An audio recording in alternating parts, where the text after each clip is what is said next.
Hello guys, नमस्कार मेरे प्यारे दोस्त और भाई बंधु। तो आज की क्लास में जो बताने वाले हैं क्लास 9th का फिजिक्स का चैप्टर 1 का क्वेश्चन आंसर आज बहुत बेहतरीन तरीक़ा से बताने वाले हैं।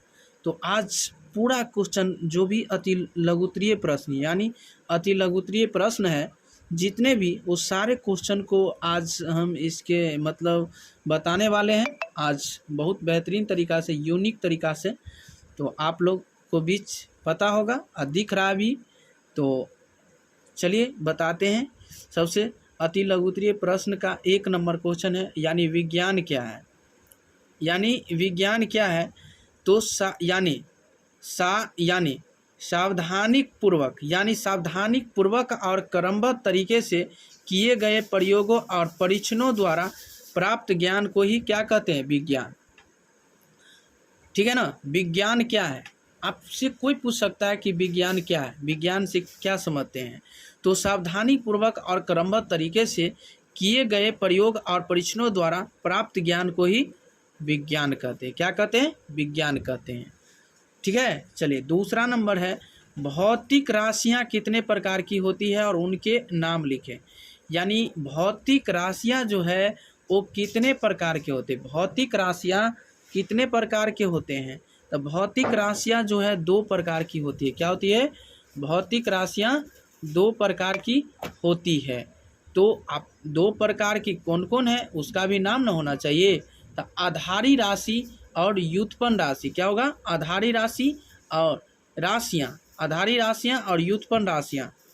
चलिए 3 नंबर क्वेश्चन है का आधारी राशि किसे कहते हैं। यानी आधारी राशि किसे कहेंगे। 3 नंबर क्वेश्चन है आपका कि आधारी राशि किसे कहते हैं। यानी आधारी राशियां वे हैं जो स्वतंत्र मानी जाती है, यानी जो स्वतंत्र अवस्था में होती है या आधारी राशि वे हैं जो स्वतंत्र यानी मानी जाती है, उसे क्या कहते हैं, आधारी राशि। जैसे मैं आपको पहचानने के लिए आपको लंबाई है, लंबाई क्या है, आधारी राशि है।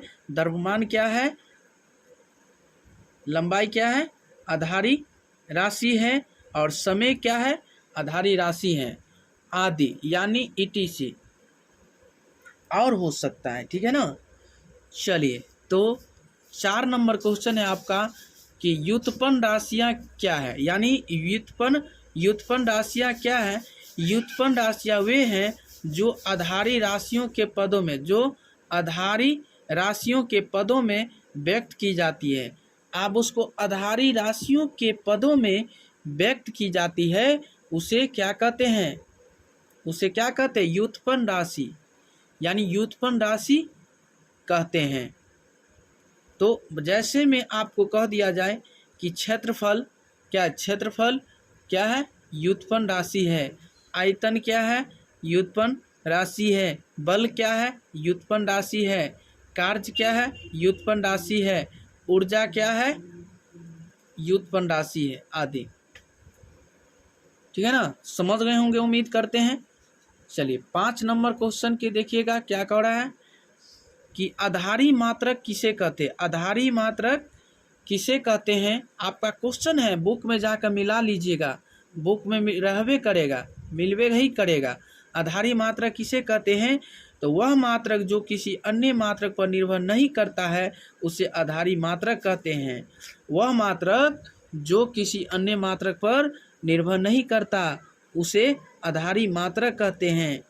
ठीक है। 6 नंबर क्वेश्चन है आपका कि मात्रकों की पद्धति से क्या यानी तात्पर्य है। ठीक है। तो सभी प्रकार की राशियों के लिए मात्रकों आधारी तथा व्युत्पन्न दोनों होते हैं। क्या होते हैं, आधारी तथा व्युत्पन्न दोनों। कोष्ठबंध के पूरे समूह को मात्रकों की पद्धति कहते हैं। आधारी और व्युत्पन्न दोनों के पूरे समूह को आधारी मात्रकों की पद्धति कहलाते हैं। रेडियन और स्टेरेडियन किनके मात्रक है। यानी रेडियन और स्टेरेडियन जो है किनके मात्रक है। तो रेडियन यानी समतल कोण के मात्रक है। रेडियन जो है समतल कोण के मात्रक है और स्टेरेडियन जो है घन कोण के मात्रक है। क्या, स्टेरेडियन घन कोण के मात्रक है। क्या है? घन कोण के मात्रक है। ठीक है, चलिए अगला नंबर क्वेश्चन बताइएगा आप लोग, मोस्ट इम्पोर्टेंट है। 8 नंबर, 1 नैनोमीटर यानी 1 नैनोमीटर कितने मीटर के बराबर होते हैं? 1 नैनोमीटर बराबर यानी 1 नैनोमीटर कितने यानी नैनोमीटर के बराबर होते हैं? तो 1 नैनोमीटर जो होते हैं 10 के पावर -9 के बराबर होता है। 10 के पावर -9 के बराबर होता है। 1 नैनोमीटर कितने के बराबर होते हैं? 10 के पावर -9 के बराबर होता है। और 9 नंबर क्वेश्चन देखिएगा आप, जो है प्रकाश वर्ष क्या है? यानी प्रकाश वर्ष है क्या? तो प्रकाश वर्ष है क्या? तो बताइएगा। एक प्रकाश वर्ष वह दूरी है जिससे प्रकाश निर्वात में एक वर्ष में तय करता है। अर्थात जैसे एक प्रकाश वर्ष बराबर 4 गुने समय होता है। क्या होता है? 4 गुने समय होता है। तो बताइएगा, ये जो है ना मोस्ट इम्पोर्टेंट है और बहुत आप लोग को बीच 10 नंबर क्वेश्चन पे ध्यान दीजिएगा कि यानी 5000 वर्ष पूर्व जिस अति विकसित सभ्यता के काल में तौल एवं माप की उन्नत किस्म की मानव